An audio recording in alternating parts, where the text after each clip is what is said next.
Hey, what's up you guys? Welcome back to Team APS. I'm Paul, and in today's video I'm going to be sharing with you guys 10 Yu-Gi-Oh! Tech cards, spicy techs that you can use to counter the current competitive climate and give yourself a bit of an edge.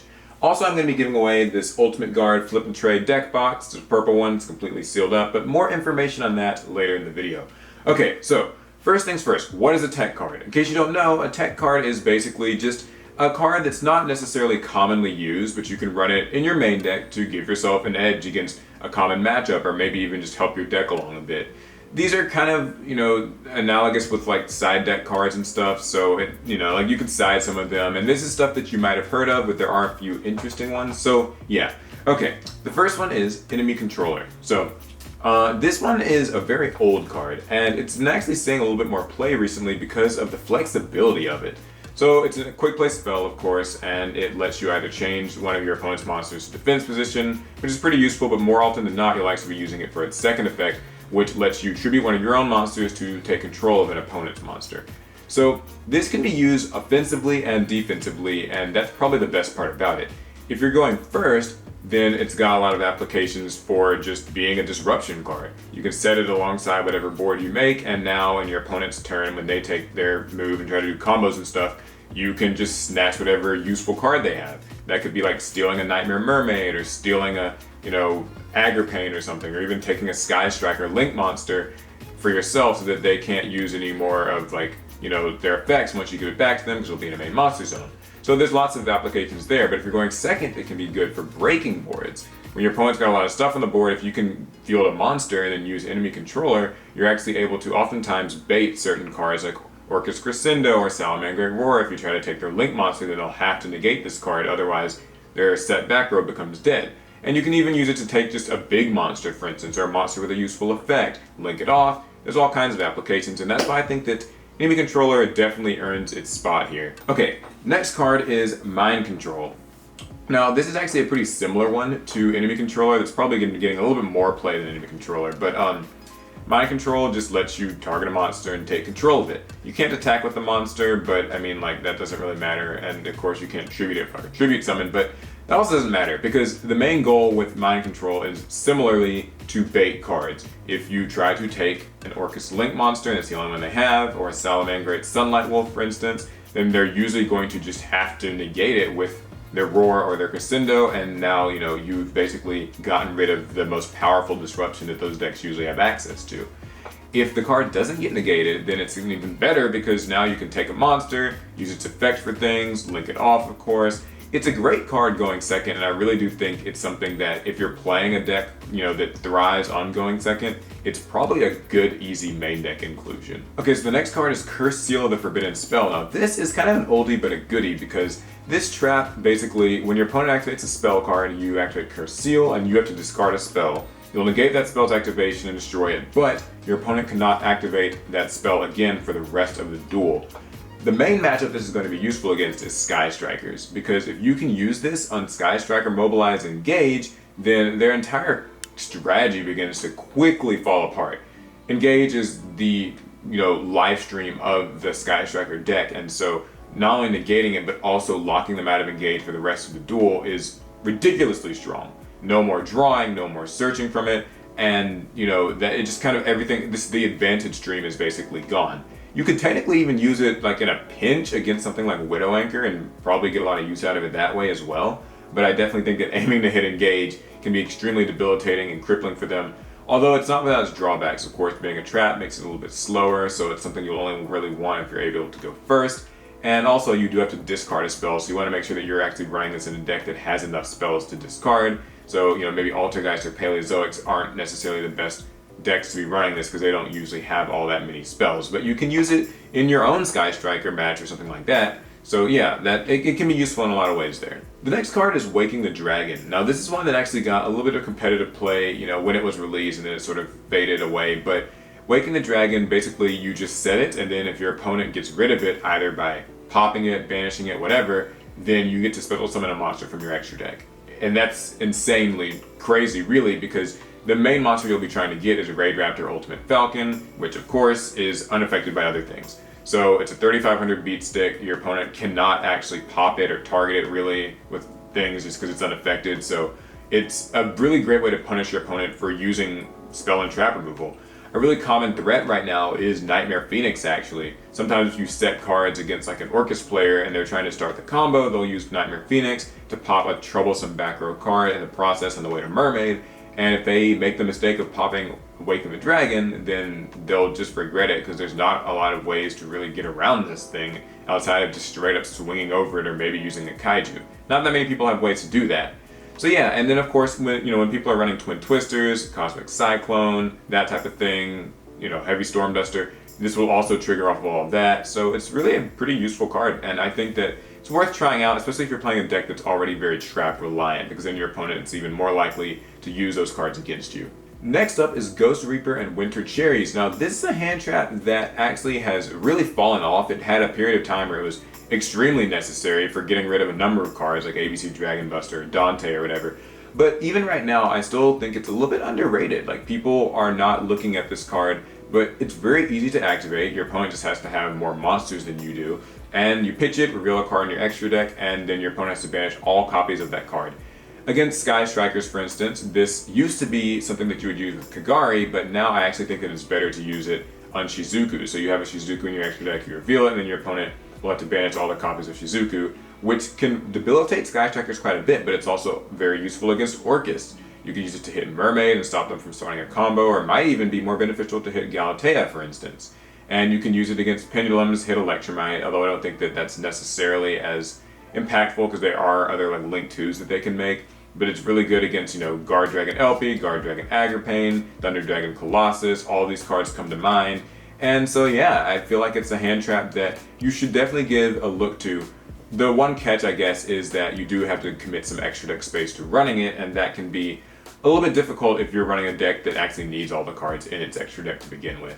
Okay, so the next card is actually a spell and trap removal that's kind of underrated in my opinion, and that's Hey Trunade. So this has actually been seeing a little bit of like main deck, side deck play up to now, but not very much.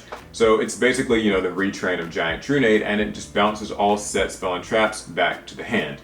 So this can be really useful against those trap heavy decks because you're able to effectively get rid of, solemn cards, that type of thing, because they'll have to either negate it if they have a way of negating it, otherwise they're going to lose access to their back rows for the turn. So it can be useful against Altergeist, it can be useful against Guru Control. The thing is though, because it only hits set cards, any like floodgates that are up, or floodgates that they chain to put face up, will not be affected, so it can be a little troublesome in that way. But against a lot of the upper tier decks, this is still fine. Like against Salamangreats, they'll have to use Roar, otherwise they'll just lose Roar for the turn, same with Crescendo. And of course, even against Sky Strikers, this can be useful for getting rid of things like Widow Anchor that would otherwise disrupt your turn.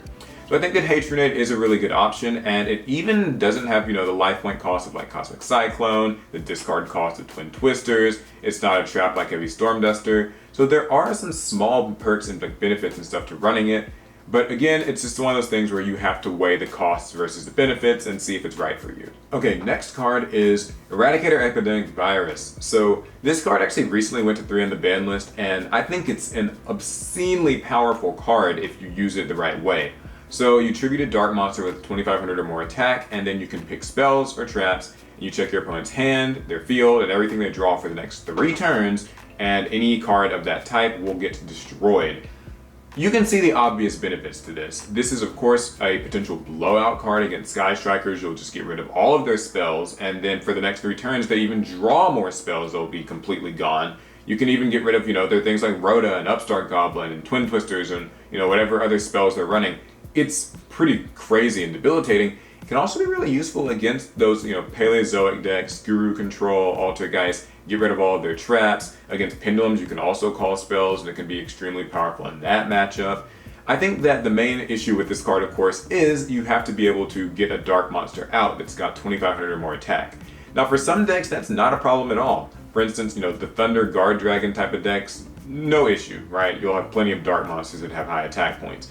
But even if you're not running those decks, there might still be other ways. For example, Berserker of Tenyi is actually a Link 3 monster that's very easy to make, and it's dark and has 3000 attack. You can tribute that. The Topologic Link monsters, Borreload and Borrelsword also work. Or even, if you're running an extended Danger Engine, which has become a little bit more popular these days, with things like Bigfoot or Thunderbird, they both fulfill the requirements of summon to use like for this as well. So that's another way to get a high attack points dark monster on the field. And basically, it's something that if you're going first, you can just set it and just activate it on your opponent's standby phase, at least if you know what they're playing. And that's kind of it. So, yeah, very strong card, a very potential blowout card, a little bit situational, but I feel like the wins that you can get off of this are more than worth it.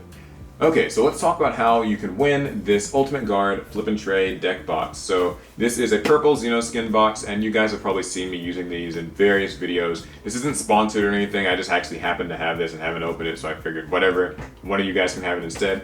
All you have to do for a chance to win is leave a comment on this video with your personal favorite tech card. It doesn't have to be one of the ones that I mentioned on this list. It can be anything that you're using right now just to get an edge.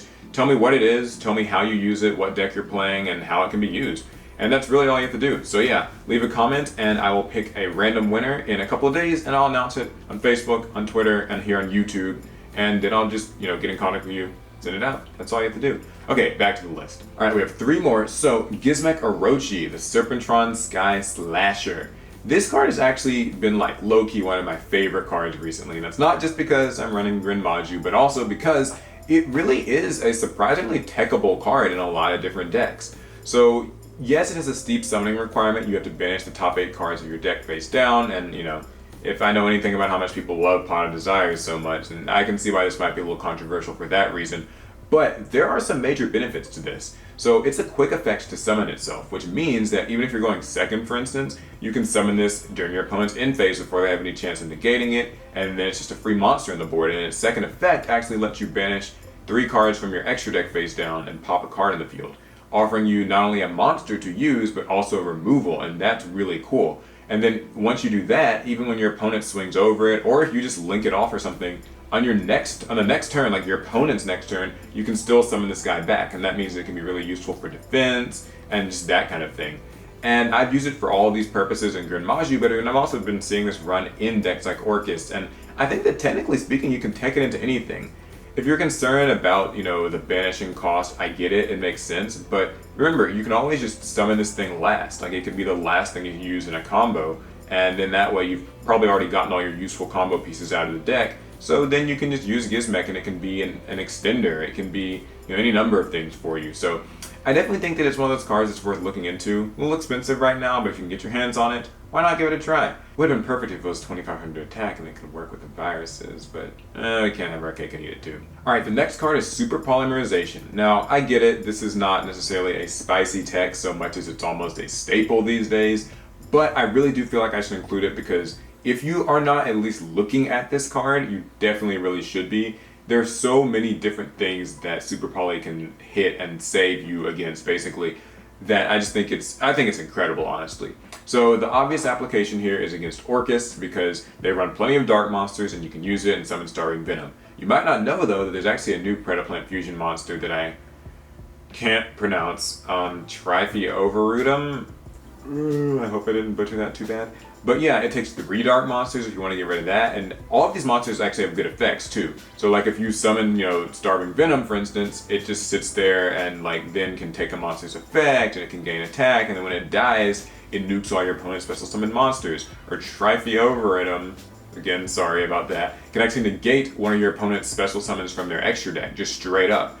And it also has 3000 attack points. Then there's also the more sleeper picks, so you've got things like Mud Dragon of the Swamp, which I actually find to be really useful in a lot more rogue matchups, for instance.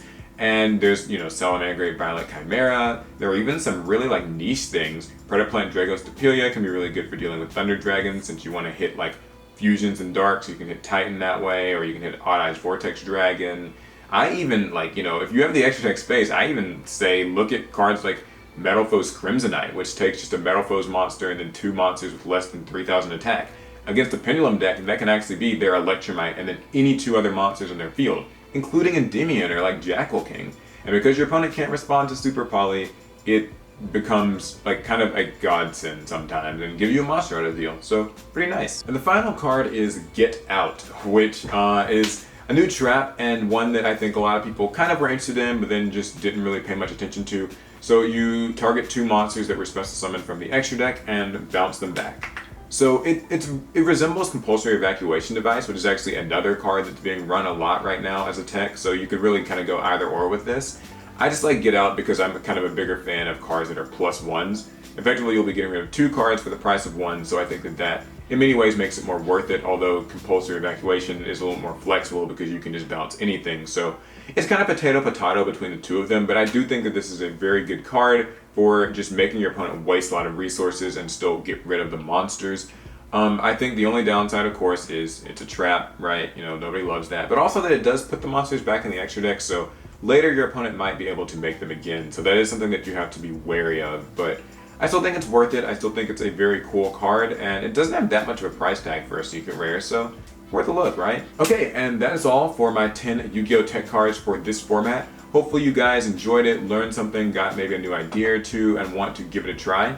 And that's basically going to be it. So if you liked the video, give it a thumbs up, subscribe of course, and also follow us on all the social medias. We just made an Instagram account, so definitely follow us there. I'm going to try to do like maybe a giveaway or something on there soon as well, so that'd be really cool. And if you want to pick up any of these cards, get them from TCG Player. If you use the link in the description, that's our specific link, we'll like to get a small kickback off the sale at no expense to you, so it's a really great way to support the channel. Alright, that's going to be it. I want to hear about your favorite tech cards in the comments as well. And I will see you all in the next one. Pass turn.